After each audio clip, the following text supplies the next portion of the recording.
The black Mercedes glided through the downtown streets like a shark through water, its polished surface reflecting the gray November sky. Michael Hartford sat in the driver's seat, his jaw tight, his expensive watch catching the dim light as he gripped the steering wheel. In the back, his 12-year-old son Danny pressed his face against the window, watching the world slide by in a blur of concrete and glass. "Dad, can we stop at the bookstore?" Danny asked, his breath fogging the window. "Not today, son. We're late for your violin lesson." Danny sighed, a sound so familiar to Michael that he barely registered it anymore. Everything was always scheduled, always timed, always moving forward. That's how you stayed successful. That's how you stayed ahead. As they approached the intersection of 5th and Main, Michael noticed the usual collection of homeless individuals huddled near the old church steps. He'd driven this route for 3 years, ever since Danny started lessons with the renowned Professor Kimura, and the scene never changed. Same people, same signs, same defeated postures. He'd learned long ago to look past them, through them, as if they were merely part of the urban landscape like fire hydrants or parking meters. The light turned red. Michael stopped, already reaching for his phone to check his emails. That's when Danny spoke, his voice strange and tight. "Dad, Michael didn't look up from his screen. "Dad, that's Mom." The world seemed to tilt. Michael's head snapped up so fast his neck cracked. "What did you say?" Danny was staring out the window, his small hand pressed flat against the glass, his face pale as moonlight. "That woman, the one sitting by the church. Dad, that's Mom." Michael followed his son's gaze, irritation already forming words on his tongue about ridiculous ideas and inappropriate jokes. But the words died before reaching his lips. There, among a cluster of bundled figures, sat a woman with a cardboard sign. She wore layers of mismatched clothing, a torn green jacket over what might have once been a business blazer. Her hair was longer than he remembered, tangled and dull, hanging around a face that was thinner, weathered, marked by hardship. But the eyes, God, those eyes were the same shade of amber he'd once written poetry about in college, the same eyes that had looked at him on their wedding day 13 years ago. It was Sarah. The horn behind him blared. The light had turned green. Michael's hands trembled as he pulled the car to the side of the road, parking haphazardly in a loading zone. Danny already had his seatbelt off, his hand on the door handle. "Wait," Michael said, but his voice came out as a whisper. His mind was reeling, tumbling backward through 3 years of carefully constructed narrative. 3 years since Sarah had left them. 3 years since she'd walked out after their final, devastating argument, leaving only a note that said she needed to find herself, that she couldn't be the person they needed her to be. 3 years of telling Danny that his mother loved him but had her own demons to fight. 3 years of Michael working harder, earning more, filling the void with success and structure and the cold comfort of achievement. Danny didn't wait. He bolted from the car, running across the sidewalk. Michael scrambled after him, his expensive shoes slapping against the pavement. "Danny, stop." But his son was already there, standing in front of the woman, his small body shaking. The woman looked up slowly, as if the effort of raising her head required enormous strength. Her eyes focused on Danny, and Michael watched as recognition dawned, followed immediately by horror. "No," she whispered, the word barely audible. "No, no, no. Mom." Danny's voice cracked. "Mom, it's me. It's Danny." Sarah's face crumpled. She tried to turn away, to hide herself, pulling her jacket tighter as if she could disappear into its folds. "You shouldn't see me like this. You shouldn't. You have to go." Michael reached them, his breath coming hard, his mind still struggling to accept what his eyes were telling him. This couldn't be Sarah. His Sarah had been vibrant, strong, a marketing executive with a corner office and a laugh that could light up a room. His Sarah had worn designer clothes and hosted dinner parties and knew the names of every maitre d' in the city. But it was her. Despite everything, despite the grime and the worn clothing and the hollowness in her cheeks, it was undeniably her. "Sarah," he said, and her name felt foreign on his tongue after 3 years of silence. She looked up at him, and in her eyes he saw shame so profound it made his chest ache. "Michael, please, just take Danny and go. What happened to you?" The words came out harsher than he intended, carrying 3 years of anger and abandonment and sleepless nights explaining to a 9-year-old why his mother wasn't coming home. Tears spilled down her dirty cheeks. "Everything. Nothing. I don't know. Just please, Danny doesn't need to see this." But Danny had dropped to his knees beside her, his arms reaching out tentatively, as if she might shatter at his touch. I've missed you so much, Mom. Every single day. Where have you been? Sarah's composure broke completely. She pulled Danny into her arms, sobbing into his shoulder, 3 years of separation collapsing in an instant. I'm sorry, baby. I'm so sorry. I'm so sorry.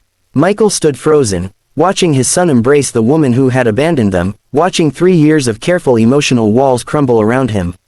A crowd was beginning to form, curious onlookers stopping to watch the scene unfold. His phone buzzed in his pocket, probably Professor Kimura wondering where they were. None of it seemed real. Finally, his body moving on autopilot, Michael knelt down beside them. Sarah, we can't do this here. Come with us, please. She shook her head violently. I can't go anywhere. This is where I belong now. That's insane. Is it? She looked at him with those amber eyes, and for a moment he saw a flash of the woman she'd been, sharp, challenging, refusing to accept easy answers. You have no idea what I've done, Michael. What I've become. You don't want me anywhere near your life. That's not true. Danny's voice was fierce, mature beyond his 12 years. I don't care where you've been or what you've done. You're my mom. I've prayed for you every single night. Sarah's face crumpled again, and Michael felt something crack inside his chest, something he'd kept frozen and protected for 3 years. He thought about all the times he'd cursed her name in his head, all the nights he'd lain awake hating her for leaving, for choosing whatever demons she was fighting over their family. He thought about the narrative he'd built, that she was weak, selfish, unable to handle the pressures of their life. But looking at her now, seeing the raw shame and pain in her eyes, he realized he'd never really tried to understand. He'd been so busy being angry, so busy being the victim, that he'd never stopped to wonder what kind of hell could reduce a strong woman to this. My car is right there, he said quietly. Whatever happened, whatever you've done, you're coming with us. We can figure out the rest later. Michael, Mom, please. Danny's eyes were huge, brimming with tears. Please come home. Home. The word hung in the cold November air between them. What did that word even mean anymore? Their house was a showplace, all marble counters and designer furniture, but it had been empty for 3 years, echoing with absence. Michael had thrown himself into work, into making partner at the firm, into ensuring Danny had every advantage, every opportunity. But home, he wasn't sure they'd had that even before Sarah left. Sarah looked between them, her son and her ex-husband, and Michael saw the war playing out across her face. Pride fighting against need, shame battling hope. She was shaking, whether from cold or emotion he couldn't tell. I'm not who I was, she whispered finally. I'm not the woman you married. I'm not the mother he remembers. I don't remember some perfect person, Danny said, his voice steady now. I remember you reading to me every night. I remember how you sang off-key in the car. I remember how you always knew when I was sad even when I tried to hide it. That's who I remember. That's who I need. Michael watched his son, this small person he'd been trying so hard to shield and protect and mold into success, and realized that Danny was braver than he'd ever been. Braver and wiser and more open-hearted. Please, Michael said, and this time his voice broke. Just come with us. Sarah looked at him, really looked at him, and he saw her defenses finally crumble. She nodded, just barely, and Danny helped her to her feet.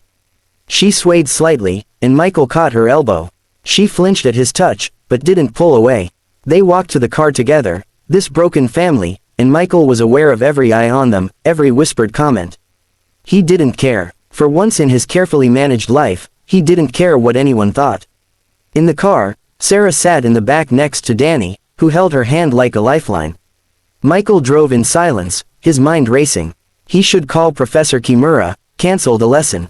He should call his sister, who'd helped with Danny so many nights. He should call someone, do something practical and logical. But his hands just gripped the steering wheel, driving them home on autopilot. I had a breakdown, Sarah said suddenly, her voice hollow. After I left, I thought I was just burned out, just needed some space to think. But it was more than that. Depression, anxiety, I don't know all the labels. I fell apart completely, lost my apartment, lost my job, lost everything. By the time I realized how far I'd fallen, I was too ashamed to come back. Michael's throat was tight. You could have called. I would have. Would you? She looked at him in the rearview mirror. Really, Michael, you would have welcomed back the woman who abandoned her family. The woman who failed at being a wife and mother. He opened his mouth to protest, but closed it again. He wanted to say yes, but he wasn't sure it was true. 3 years ago, rigid in his anger and hurt, he might have slammed the door in her face. He'd been so sure of his righteousness, so certain that success and strength meant never faltering, never failing. "I wouldn't have cared," Danny said simply. "I just wanted you back." They pulled into the driveway of their house, the house that had been Sarah's dream before it became Michael's trophy. The perfectly manicured lawn, the architect-designed front entrance. Sarah stared at it as if it belonged to strangers. Inside, Michael led her to the guest room, unable to suggest their old bedroom. Danny hovered nearby, unwilling to let his mother out of his sight. "There are clean towels in the bathroom," Michael said awkwardly. "And I'll find some clothes that might fit. Why don't you take a shower, and then we'll order some food?" Sarah nodded mutely, her eyes darting around the guest room like a trapped animal looking for escape routes. Michael wanted to say something profound, something that would fix the 3-year chasm between them, but no words came. Danny hugged her again. "I'll be right outside if you need me, okay?" After the bathroom door closed, Michael and Danny stood in the hallway, looking at each other. Danny's eyes were red-rimmed but determined. "We have to help her, Dad." "I know, buddy, but it's complicated." "Why?" "Because she left us. Because she's been homeless. Because she's not perfect." Danny's voice was fierce. "You always tell me that family is the most important thing. That we don't give up on people we love." Was that just words? Michael felt the accusation like a physical blow. How many times had he mouthed those platitudes while secretly categorizing people into winners and losers, successes and failures? How many times had he walked past people like Sarah, seeing them as problems to avoid rather than humans who'd stumbled? "You're right," he said quietly. "You're absolutely right." They ordered pizza, Sarah's favorite from before, thin crust with mushrooms and basil. While they waited, Michael called Professor Kimura and explained there was a family emergency. He called his sister and asked her not to come by as planned. He cleared his evening calendar, something he never did. When Sarah emerged from the shower, clean and wearing an old Columbia sweatshirt and sweatpants he'd found in storage, she looked simultaneously younger and infinitely older. She sat at the kitchen table, Danny pressed against her side, and picked at the pizza with trembling hands. "I don't deserve this," she whispered. "Maybe not," Michael said, surprising himself with his honesty. "But Danny deserves to have his mother back. And maybe I need to figure out how to be someone who doesn't just write people off when they fail." They talked late into the night, Danny finally falling asleep with his head on Sarah's lap. She told them about the darkness that had swallowed her after she left, about the way depression had distorted her thinking until she believed everyone would be better off without her. About living in shelters and under bridges, about losing herself so completely that she forgot who she'd been. Michael listened, really listened, maybe for the first time in his life. He thought about all the times during their marriage when he'd been too busy checking emails to hear what Sarah was really saying. All the times he'd offered solutions instead of support, fixes instead of feeling. "I'm not going to lie and say this is easy," he said finally.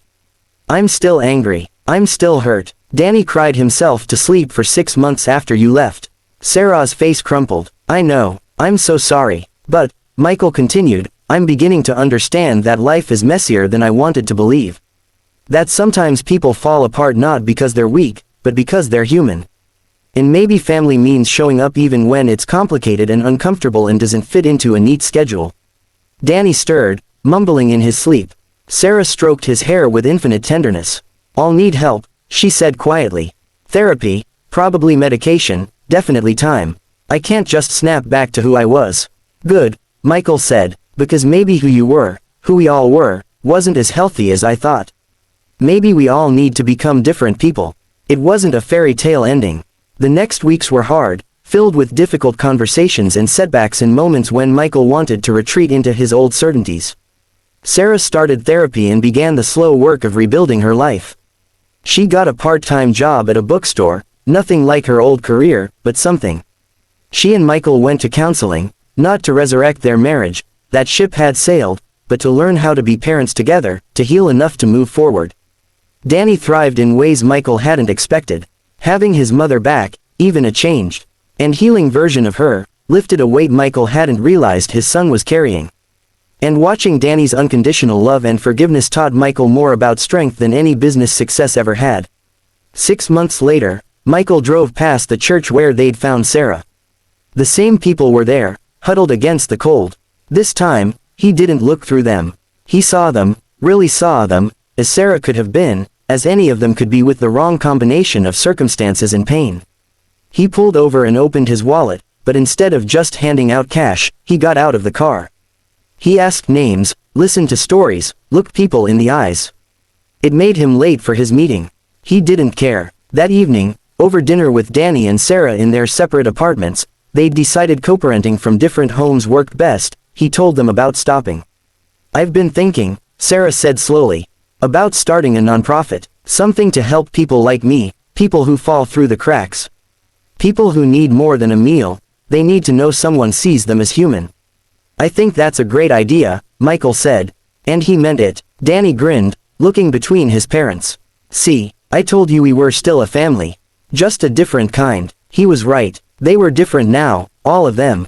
Michael was learning that success wasn't about perfection or control or never failing. It was about showing up, staying humble, keeping your heart open even when it hurt. Sarah was learning that falling didn't define her, that grace existed even in the messiest circumstances.